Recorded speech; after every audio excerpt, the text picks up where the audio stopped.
kami belajar. Saya hari ini mengajak istri, biasanya saya sendiri ya. Ini istri saya dan anak saya ajak pelayanan hari ini bisa ikut, puji Tuhan. Nah, Tuhan mau bicara sangat pribadi, bilang kanan kiri saudara, sangat pribadi. Sangat pribadi. Selama pandemi ini kita dikembalikan ke lingkup terkecil kita, yaitu apa? Keluarga. Kita lihat banyak sekali keluarga terguncang dalam masa-masa pandemi ini. Karena apa? Biasanya kerjanya keluar kota, biasanya papanya nggak ada, atau biasa jauhan, atau sehari-hari sibuk, nanti pulangnya sore, istirahat sudah capek. Tapi hari-hari ini kita didekatkan. Masa-masa kemarin pembatasan benar-benar spesial, kita harus dekat sama keluarga kita. Ada yang nggak betah di keluarga, ada yang suka keluar. Itu kayak Tuhan kembalikan semua itu ke apa? Family. Karena apa? Kalau keluarga kuat, komunitas itu kuat. Kalau komunitas gereja kuat, negara itu kuat. Amin. Ya. Jadi dimulai dari yang paling kecil, keluarga. Ya, sayang papa mamanya, bapak ibu, sayang keluarganya, saudaranya, sayang sama anak-anaknya. Dan di pandemi ini saya mencari tahu, wah, Tuhan mau apa nih?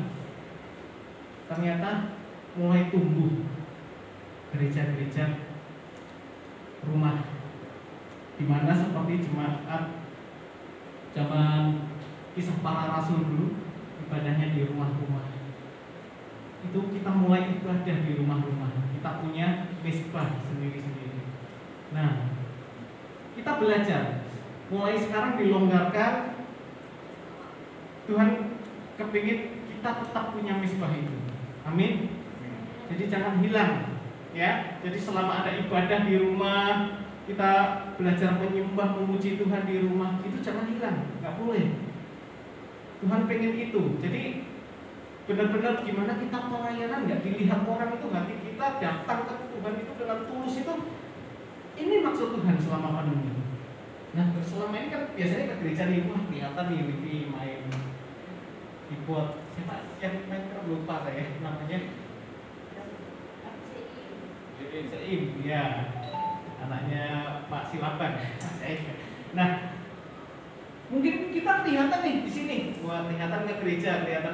Tapi begitu pulang gereja, selama 1 minggu ke gereja, hari Minggu, 6 hari lainnya kemana? Kita memuliakan Tuhan atau tidak? Hanya kita sama Tuhan yang tahu, sama keluarga terdekat kita. Tetapi ketika kita punya misbah keluarga, kita punya family di rumah, kita menjalin hubungan kita. Saya sendiri juga belajar bagaimana mengelola emosi, bagaimana saya berubah kepada istri saya. Kita semakin banyak ketemu di rumah, tatap muka, segala macam, ngobrol ini itu segala macam.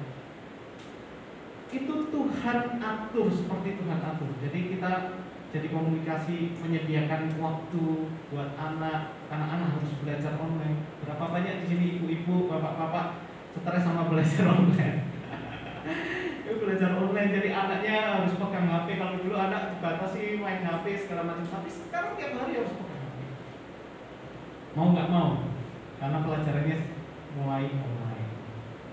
Ya, Tuhan pengen bicara sangat apa? Pribadi. Nah, hari ini saya mau sampaikan satu tema, yaitu multiplikasi. Bila kanan kiri saudara, multiplikasi. Multiplikasi ini pertama ya, bertambah semakin bertambah. Nah, bagaimana kita semakin bertambah? Bagaimana kita mau komunitas kita bertumbuh?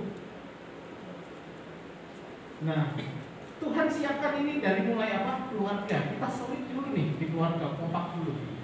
Ya, banyak mungkin, wah Tuhan selama ini aku pelayanan, tapi ternyata aku lupa menyediakan waktu buat keluargaku. Aku lupa sama bagaimana tanggung jawabku seharusnya kepada anak istriku seperti apa. Nah, kita mulai masa-masa ini, ayo kita riset nih. pengenalan kita akan Tuhan, pelayanan kita mulai kita layani dari keluarga kita, dari melayani istri, anak, dan sanak saudara kita.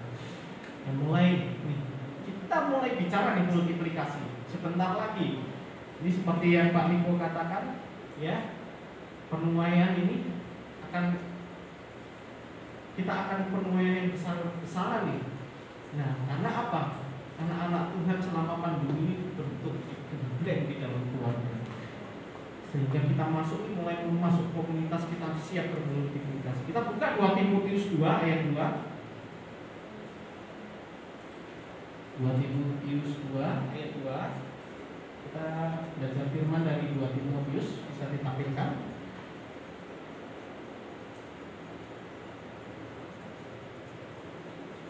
Saya bacakan dulu ya buat saudara ya. 2 Timotius 2 ayat 2. Apa yang telah engkau dengar daripadaku di depan banyak saksi, percayakanlah itu kepada orang-orang yang dapat dipercayai dan juga cakap mengajar orang lain. Ya, di sini ada kelas pemuritan ya, ada ya. Nah, Pak Gembala juga mempersiapkan di sini. Pak Hendri juga menyiapkan untuk bisa bermultiplikasi, disiapkan pemimpin-pemimpin baru, calon pengajar-pengajar baru. Di sini dikatakan, percayakanlah itu kepada orang-orang yang dapat dipercayai. Contoh, saya punya anak, saya pengen punya satu legasi buat generasi saya ini. Mungkin hari-hari ini saya masih bisa ngajar, saya masih 5 tahun, masih kecil, masih belajar membaca, masih belajar menghitung kecil-kecilan, puluhan, ratusan. Nanti berikutnya masih oke lah.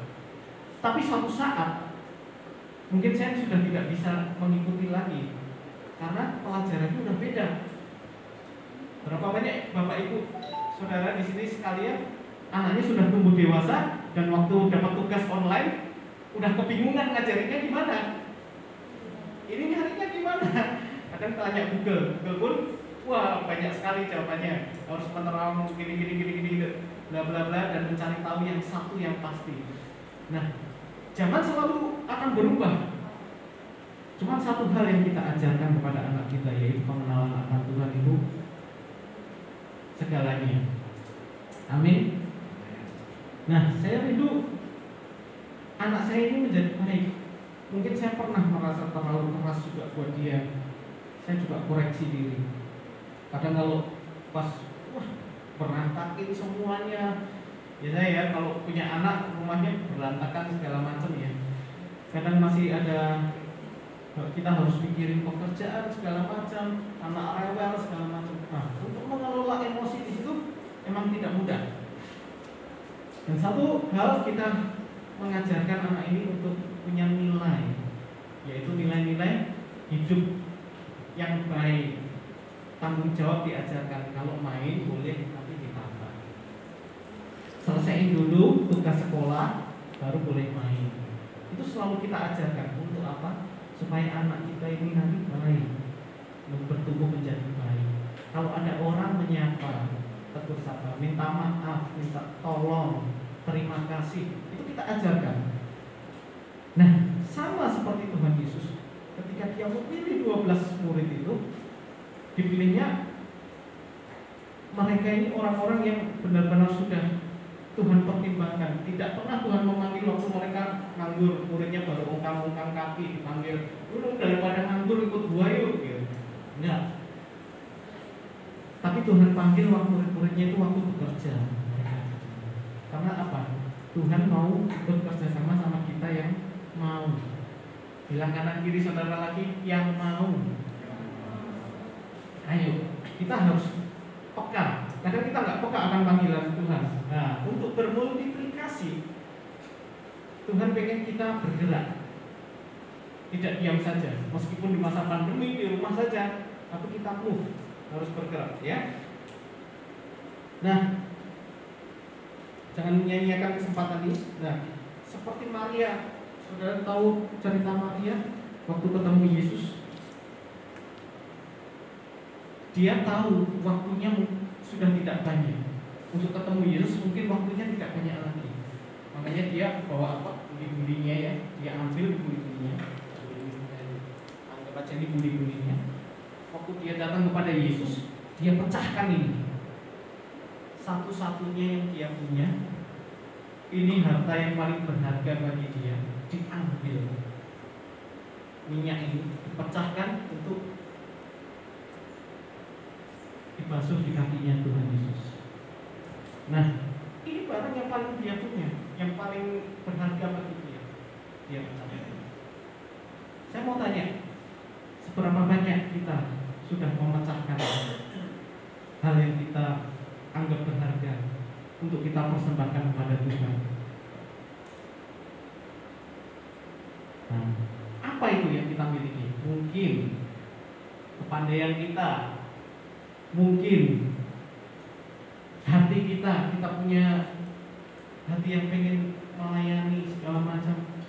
Ayo, mari kita buka, mari kita berikan yang terbaik itu seperti Maria. Kita pecahkan itu, kita berikan kepada Tuhan. Amin. Nah, untuk kita bisa bermultiplikasi, di sini ada 4 poin ya. Saya cepat aja. Poin yang pertama adalah kuat. Bilang kanan kiri saudara, kuat. Ya, kuat itu di 2 Timotius 2 ayat 1. Saya bacakan untuk saudara. Sebab itu, hai anakku, jadilah kuat oleh kasih karunia di dalam Kristus Yesus. Ya, jadilah kuat. Itu jadi kuat gak gampang saudara. Awal pandemi, saya mengajar ya, kerjaan saya full untuk mengajar sekolah musik. Jadi mengajar musik. Awal pandemi, pukulan berat, bukan buat saya aja, mungkin semua juga. 95% murid kami off. Jadi kami tidak ada income sama sekali hari-hari itu. Hari-hari itu kita masih ada tabungan lah. Kita bilang, yaudah kita lockdown yuk 2 minggu. Saya lockdown sendiri sama istri, tutup warung karena pamno ya, awal-awal ya. Tutup warung, tutup tempat les, sekolahan, kita tutup 2 minggu. Setelah 2 minggu, masa gini terus? Kita tabungan sudah diambil. Tapi kami bersyukurnya gini, setahun sebelum pandemi kita itu buka makanan. Jadi kita jual makanan. Istri saya ini suka masak, hobinya masak. Karena turunan dari mertua, jadi diajarkan ya. Ada legasi di situ, regenerasi, multiplikasi di situ. Ya. Jadi selama pandemi saya jual makanan saudara. Saya jual makanan, saya bilang sama istri saya antar-antar deh gratis gitu.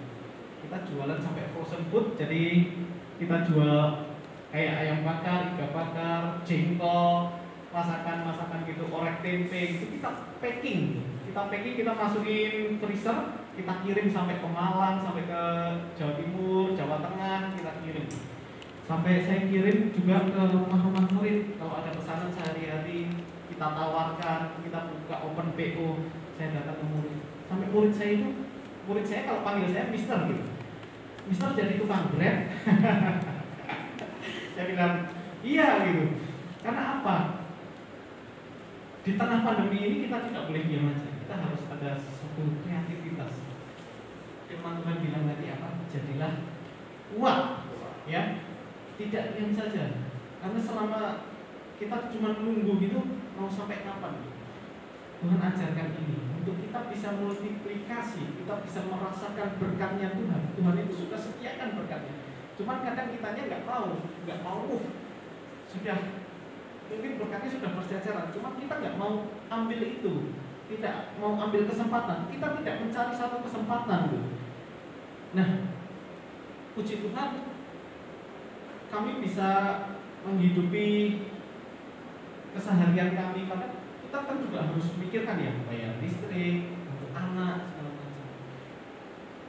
Dan itu Tuhan sediakan selama pandemi. Kita harus satu, kuat, jadilah kuat. Tidak bisa kita cuma menunggu saja. Amin. Yang kedua ini adalah delegasi. Setahun kami lewatin perjalanan itu, akhirnya mulai ada les. Kita mulai April nih, lesnya online juga. Nah, yang kedua ini harus mendelegasi. Kami mulai menyiapkan generasi. Nah, ini juga termasuk dalam pelayanan. Dulu kami juga melatih pemusik-pemusik di gereja, di daerah. Nah, puji Tuhan sudah mulai ada regenerasi untuk pelayanan. Sudah bukan harus saya terus gitu. Kalau satu pelayanan yang melayani saya terus itu keliru. Harus ada regenerasi berikutnya. Nanti anak-anak muda ini yang meneruskan. Makanya kita harus siapkan. Nah, harus ada apa? Delegasi. Saya percaya Bapak Gembala di tempat ini juga mempersiapkan untuk didelegasikan nanti mengajar satu sama lain, berkembang, bertumbuh, pasti seperti itu. Nah, saya juga mempersiapkan itu untuk sekolah musik saya. Saya melatih anak, saya ajar untuk bisa mengajar, mulai asistensi, mulai mempercayakan. Setahun sebelum pandemi kita buka makanan, resto kecil-kecilan itu, kita juga mulai memikirkan delegasi. Gimana ya? Masa kita terus gitu? Yuk kita cari orang. Puji Tuhan di tahun kedua pandemi, akhirnya kami membuka satu cabang di Haurgelis. Siapa sangka Tuhan sediakan berkat di tengah-tengah masa krisis seperti ini. Mungkin kita berpikirnya, wah, kayak gini kondisinya, gimana kita? Tapi Tuhan kalau punya cara untuk memberkati kita dan kita mau bergerak menjadi kuat tadi, kita mau berusaha, Tuhan sediakan berkatnya buat kita. Amin. Dan hari ini kami mengajar di 2 tempat di Subang. Satu hari ada di Haurgelis. Dan mulai dipercayakan juga kepada ada yang kerja seperti itu. Mulai delegasi. Karena apa? Kita mau multiplikasi.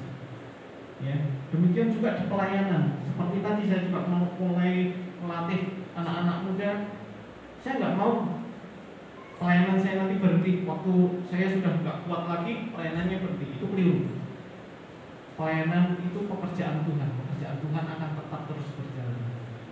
Nah, Tuhan pengen kita nggak sendiri, kita suci sendiri.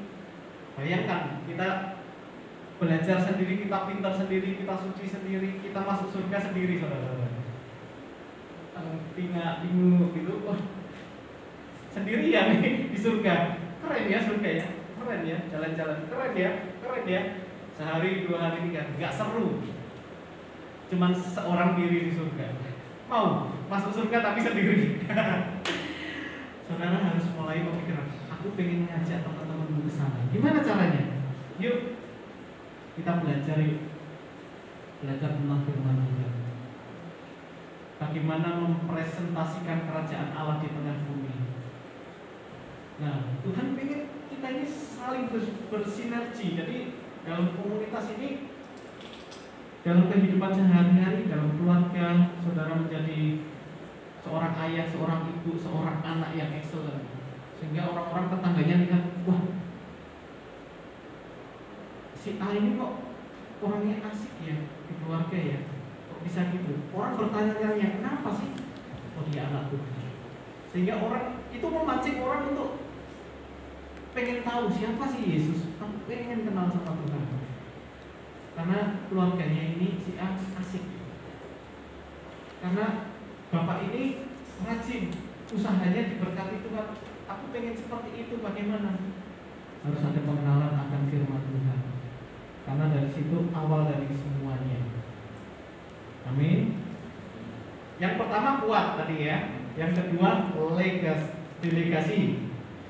Nah, yang ketiga, kita masuk poin ketiga, yaitu disiplin. Bilang kanan kiri saudara, disiplin. Itu dari ayat di bawahnya. Jadi kita belajar hari ini dari 2 Timotius 2 ya. 2 Timotius 2 ayat 5 dan 6. Seorang olahragawan hanya dapat memperoleh mahkota sebagai juara apabila dia bertanding menurut peraturan-peraturan olahraga.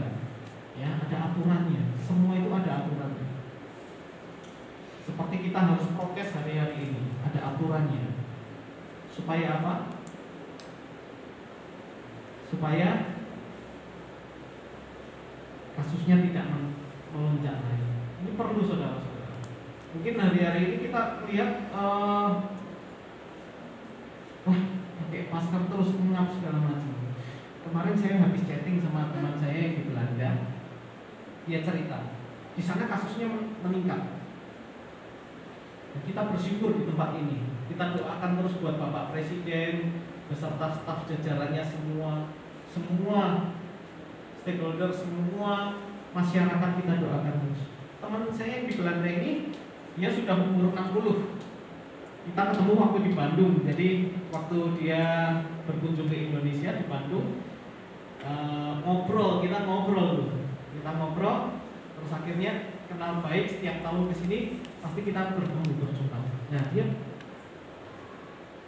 tanya kabar saya gimana, bagaimana pekerjaanmu, bagaimana dampak corona di sini sekarang. Dia mulai bicara di sana kasusnya hari-hari ini masih meningkat, pajaknya naik, harga bensin naik juga, terus harga makanan itu juga naik 25%. Kita bersyukur hari-hari ini Indonesia diberkati. Hari-hari ini Indonesia sedang dipandang dunia. Amin. Itu tidak lepas dari doa gereja-gereja di seluruh Indonesia. Terus doakan itu. Kita menjadi bangsa yang kuat. Kita mulai menjadi dampak buat negara-negara lain. Karena apa? Karena ada anak-anak Tuhan di sini. Karena apa? Karena ada komunitas yang sehat. Karena apa? Karena ada keluarga-keluarga yang solid di dalam Tuhan. Amin. Ayo kita bangun terus mesbah itu. Gereja di rumah, kita berkomunitas, kita doakan terus, kita usahakan terus, kita dukung terus pemerintah untuk negara ini bisa lebih maju lagi, lebih bisa berkembang lagi, sehingga kita juga bisa bermultiplikasi. Kita bersyukur bisa berkumpul di tempat ini di Paskas, tiap hari Minggu beribadah kepada Tuhan. Tidak ada halangan, tidak ada orang yang mungkin berusaha untuk menutup satu ibadah itu. Kita berdoa, Tuhan jauhkan, sehingga kita bisa bermultiplikasi. Bagaimana kita menjadi dampak, ya, mulai dampak dari keluarga. Ayo kita. Ini harus disiplin. Nah, kita disiplin seperti ini, belajar untuk disiplin. Kita dalam melakukan usaha juga kita harus punya satu disiplin. Saya dulu kalau latihan piano waktu zaman kuliah, saya ini tidurnya terbalik, bahkan sampai hari-hari itu masih ke bawah. Jadi kalau pulang kuliah biasanya jam 12, jam 1 gitu, habis kuliah, pulang makan tidur. Nanti bangun jam 8, jam 9 malam. Jam 8, 9 malam. Karena di kampus itu pianonya terbatas ya. Jadi kalau kuliahnya musik dulu saya. Jadi ruangan-ruangan kecil-kecil gitu, pianonya cuma ada berapa? 4 paling. Itu buat gantian sekian puluh mahasiswa. Makanya saya ambil latihan tengah malam. Kampusnya terkenal angker. Oh, saya nggak peduli. Saya anak Tuhan, saya nggak takut itu. Nah, jadi kalau saya tidur jam 1 siang, terus bangun jam 9 malam, saya ke kampus. Karena ini tanggung jawab saya kepada orang tua. Saya maunya sekolah musik. Kalau nggak sekolah musik, nggak usah sekolah, saya bilang gitu. Nah, saya belajar jam 10 itu saya ke kampus, pulangnya nanti jam 3, jam 4 subuh. Jam 3, jam 4 subuh tidur, bangun jam 8, berangkat kuliah lagi. Dan itu selalu seperti itu. Jadi saya punya waktu untuk latihan itu paling tidak minimal saya disiplinkan diri saya. Hari-hari saya belajar itu 4 jam untuk bisa latihan. 4 jam, 5 jam saya harus latihan. Ya. Saya bersyukur sekali karena kedisiplinan itu ada beasiswa. Sejak SMA saya dapat beasiswa. Saya tidak minta sama papa mama saya. Hari-hari itu mungkin papa saya juga baru berat secara ekonomi setelah Krismon 98. Jadi puji Tuhan sekali karena satu, mau disiplin. Ya. hari-hari ini mungkin kita punya mimpi apa? Yuk kita disiplin dulu ke situ. Fokusnya apa? Oh, aku mau buka online shop. Ayo disiplin, dipelajari supaya nanti dikali punya A, B, C, pengiriman apa segala macam sudah menguasai, sudah tahu. Disiplin untuk mempelajari, ya. Oh, aku mau pelayanan nih, mau belajar memuji tuh, menjadi pemuji di mimbar. Aku mau pengen perbaikin, belajar menyembah Tuhan. Disiplin, punya waktu saat teduh, sembah, ya, memuji nama Tuhan. Banyak teman-teman saya pemusik gereja, karena saya main di gereja ya, jadi punya teman-teman pemain musik gereja. Banyak yang bilang, wah, ayo band gini segala macam. Tujuannya pengen jadi dampak buat apa? Musik Indonesia. Bagus gitu. Tapi seberapa lama kamu latihan? Mungkin orang yang nggak kenal Tuhan, pemain musik bisa latihannya sehari, bisa 5 jam, bisa seperti itu. Kita baru latihan 1 jam, 2 jam udah ngeluh, capek gini segala macam. Bagaimana mau jadi dampak kalau kita latihan aja dulu? Ya, punya hati yang disiplin. Saya sama istri saya selalu bilang kalau ada acara pelayanan, kami malu benernya tadi terlambat. Jadi sudah jam 8:30 lebih udah berangkat dari Subang. Muter sudah masuk sini. Saya salah masuk tadi. Masuk yang itu gang yang sebelah yang belok ke sana. Saya nggak masuk ke sini, tulisan Paskah saya muter masuk ke sana. Sampai keluar lagi ke sana. Mana gerejanya, tanya sama penjaganya, Pak, yang biasa buat ibadah gimana ya Pak ya, gereja ya Pak ya. Oh salah, masuknya harusnya lewat itu apa, rumah sakit yang UGD, rumah sakit TNI itu, TNI AU itu. Saya keluar lagi ke sana, ke rumah sakit putar sana. Saya telepon Mama Lini, nggak diangkat. Terus Papa Lini kan juga baru pelayanan. Nomor siapa lagi nih, nggak dapet nih. Sampai ke sana juga bingung, baru di download. Akhirnya saya balik lagi ke sana. Nah, semenjak saya pindah ke Subang, memang tidak mudah di daerah ya. Beda geraknya sama di kota itu memang beda. Tapi kita tidak bisa juga serta-merta di sini nanti menyamakan. Saya tidak bisa memaksakan. Waktu saya pelayanan di gereja di Subang juga, kalau di daerah itu lebih santai, ya. Jadi lebih santai. Karena tempatnya dekat, tidak ada macet segala macam. Tapi jangan sampai justru dalam kesantaian itu kita terlena gitu. Jadi terbawa sangat santai. Dulu kami punya jam latihan nih. Saya buka di rumah. Saya sama istri ini komitmen kalau kita pelayanan, kita dipakai Tuhan di musik, kita bisa beri apa lewat talent kita. Saya bikin pelatihan musik buat pemusik-pemusik gereja lain tiap hari Minggu sore, gratis, free. Datang ke rumah, kita ajar bagaimana cara bermain satu tim segala macam. Jam 5 istri saya tak beban bikin masak buat mereka, silakan. Jadi setelah latihan kita bisa fellowship, ngobrol bareng pemimpin. Dan harus ada apa? Pengajarannya harus ada diajar. Membangun satu komunitas gereja juga enggak serta-merta, oh kita kumpul-kumpul bikin gereja, enggak. Ada otoritas di mana kita ada tunduk akan otoritas, mau diajar, mau ditegur. Guru saya yang pertama adalah seorang ini apa namanya, bisnismen gitu, sekolah bisnis di luar, dia sekolah musik juga di luar, ambil double degree.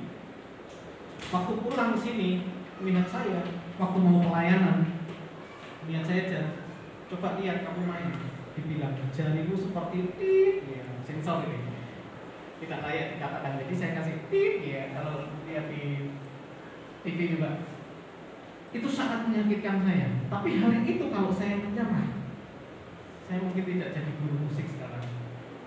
Waktu itu kalau saya mundur dibilang jarinya anggap aja jelek banget, ngapain kamu? Jangan pelayanan dulu, ditahan sampai 2 tahun, baru saya boleh naik bintang pelayanan lagi. Hari-hari ini banyak sekali kesempatan gereja Tuhan berkembang sedemikian. Kita membutuhkan generasi-generasi baru. Mungkin pelayanan tidak sesusah kayak dulu. Saya dulu untuk main musik itu saya daftar dulu jadi seksi perlengkapan, saudara. Angkat-angkat alat musik, nata alat musik. Jadi sampai hari ini kalau saya nata alat musik saya masih mau. Saya masih sangat menghargai itu. Bahkan kadang saya nangis Tuhan, ini dari dulu saya berangkat dari ini, gulungin kabel. Saya jadi seksi perlengkapan itu dari sejak SD sampai 9 tahun. 9 tahun saya jadi seksi perlengkapan. Di tahun ke-7 saya boleh main musik. Jadi sambil main musik saya masih menjabat seksi perlengkapan. Masih angkat-angkat, masih nata, masih dekor. Tapi bersyukur, waktu saya buka warung setahun sebelum pandemi, bootnya, gerobaknya saya bikin semua. Saya bergaji sendiri, saya bikin sendiri. Semua kasih karunia Tuhan. Seperti Tuhan perlengkapi di komunitas. Dulu biasa dekor, jadi sekarang bisa bikin gerobak buat bikin makan sendiri, boot sendiri, semua bikin sendiri. Tuhan itu kalau memperlengkapi kita nggak tahu loh. Wow, dahsyat. Tuh ya. Yang ketiga disiplin. Pertama kuat, 2 delegasi, 3 disiplin, 4 terakhir. Ya. Poin terakhir, sabar dan tekun. Bilang kanan kiri saudara, sabar dan tekun. Di ayat yang ke-10 masih di 2 Timotius 2. Karena itu aku sabar menanggung semuanya itu bagi orang-orang pilihan Allah, supaya mereka juga mendapat keselamatan dalam Kristus Yesus dengan kemuliaan yang kekal. Ya, kita jangan sampai menyia-nyiakan anugerah. Harus sabar dan tekun. Bagaimana kalau kita nggak sabar? Mungkin menghadapi anak les online aja sudah nggak sabar. Wah, rasanya. Tapi harus belajar, harus ditekuni. Untuk apa? Untuk anak kita.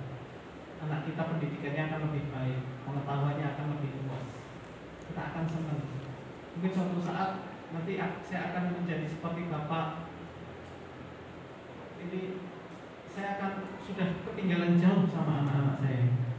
Secara pengetahuan mungkin saya harus belajar dari anak saya. Nah, ketika saya belajar dari anak saya ingin anak saya menjadi seorang anak yang excellent. Yuk anak-anak muda di tempat ini, pikirkan jauh masa depan. Ya, persiapkan diri musuh-musuh. Kalian penerus pelayanan di tempat ini, penerus generasi penerus pilihan Tuhan, imamat yang rajani. Harus sabar dan tekun. Setiap kali melakukan apapun hal yang dipercayakan Tuhan kepada kita mau belajar sabar dan tekun. Amin.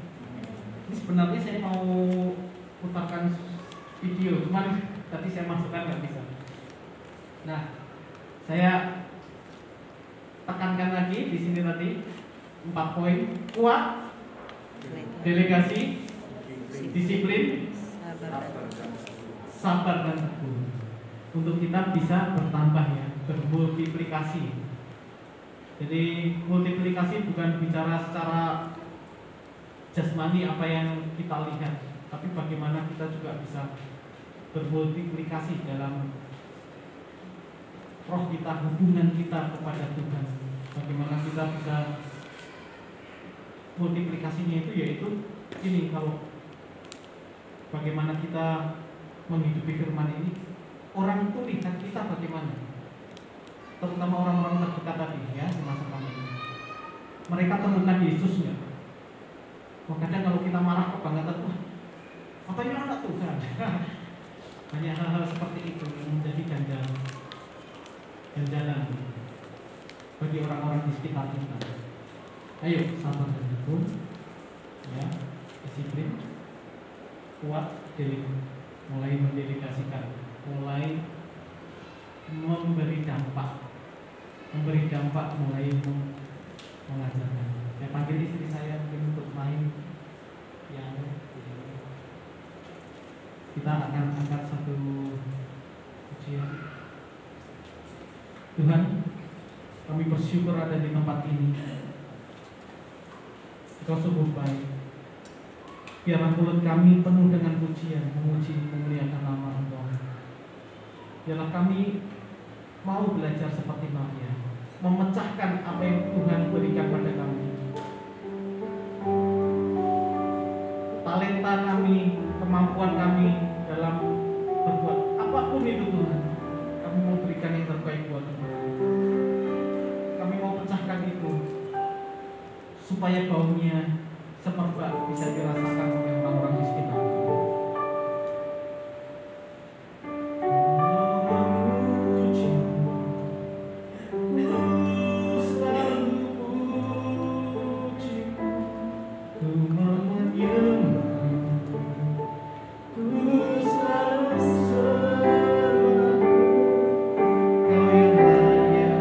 Terima semua puji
boleh satu sama lain memperlengkapi Tuhan.